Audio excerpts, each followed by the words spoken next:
Hello, everyone. I'm Dan Crittenbrink, the Assistant Secretary of State for East Asian and Pacific Affairs, and I am absolutely delighted to be a part of this year's Global Town Hall. Let me start off by thanking FPCI founder and chairman, Ambassador Dino Patti-Jalal, his staff, and the entire FPCI team for putting together this incredible event. We all benefit from the dialogue, discussion, and exchange of ideas generated by this gathering. We're here today to discuss the state of current global affairs and how to maintain peace and stability in the face of serious humanitarian, economic, and political challenges. Russia's brutal war of aggression in Ukraine, launched during the COVID-19 pandemic, precipitated ongoing global economic, energy, and food security challenges that will mark our world for years to come. In East Asia and the Pacific, we have seen increasing threats to the territorial sovereignty of Indo-Pacific nations, alongside disregard for democratic governance and horrific human rights abuses carried out by totalitarian governments. This all takes place amidst the backdrop of the climate crisis, which poses a potentially existential threat for all nations. We therefore find ourselves at an inflection point. How we collectively respond to these challenges and embrace the opportunities we face today will determine the direction of our world and impact global security and prosperity for years to come. Now, there's a lot to cover, even for a self-described marathon 15-hour town hall like this. So I'll focus my remarks here today on how the United States is rising to meet shared global peace and security challenges together with our allies and partners. In the face of transnational challenges, the goal of the United States and our partners is clear. We want a free, open, prosperous, and secure world. The fundamental premise of President Biden's national security strategy is that we have entered a decisive decade with respect to two main challenges. The first is the geopolitical competition that will shape the future of the international order. And the second is that while that competition is underway, we need to deal with a set of challenges that are affecting people everywhere, from climate change and food insecurity to communicable diseases and the energy transition.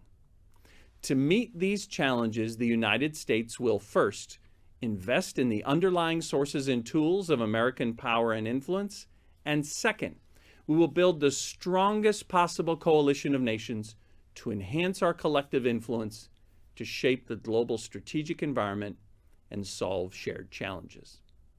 President Biden stated plainly that the Indo-Pacific will be the epicenter of 21st century geopolitics. Our sustained focus on the region reflects a fundamental and undeniable reality.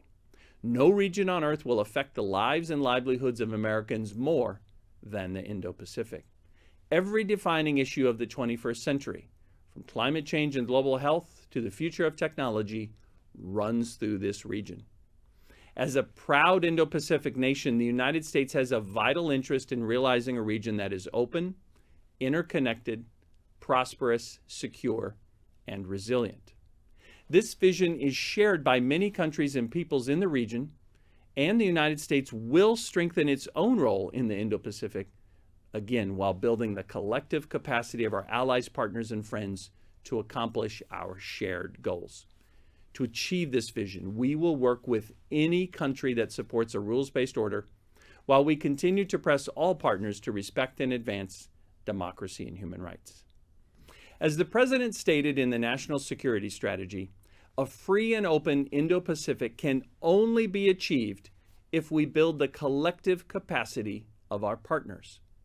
We are deepening our 5 treaty alliances in the region, as well as strengthening our many close partnerships, including our strategic partnership with Indonesia.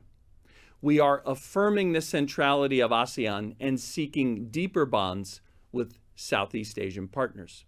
We are expanding our regional diplomatic, development, and economic engagement with a particular focus on Southeast Asia and the Pacific Islands. As we work with Southeast Asian regional partners to address climate change, the COVID-19 pandemic, and the bullying behavior of autocracies, we are promoting prosperity and economic connectivity across the Indian Ocean. The Quad and AUKUS are also critical to addressing regional challenges, and we will further reinforce our collective strength by weaving our allies and partners closer together, including by encouraging tighter linkages between like-minded Indo-Pacific and European countries. So, that's what we will do to work closely and collaboratively with our allies, partners, and friends across the region.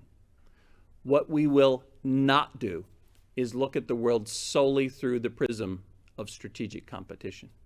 And we will not try to divide the world into rigid blocks.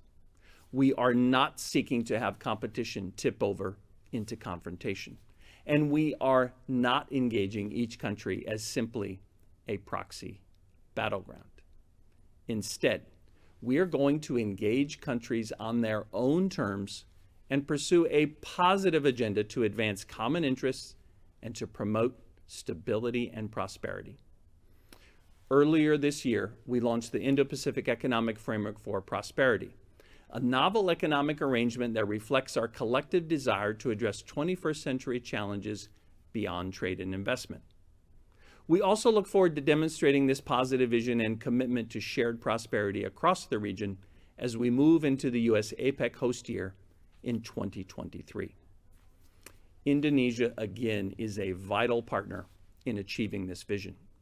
We are grateful for Indonesia's global leadership as G20 president this year, and we look forward to Indonesia's continued leadership in the region as the 2023 ASEAN chair, as well as for Indonesia's skillful and ongoing work as our ASEAN country coordinator.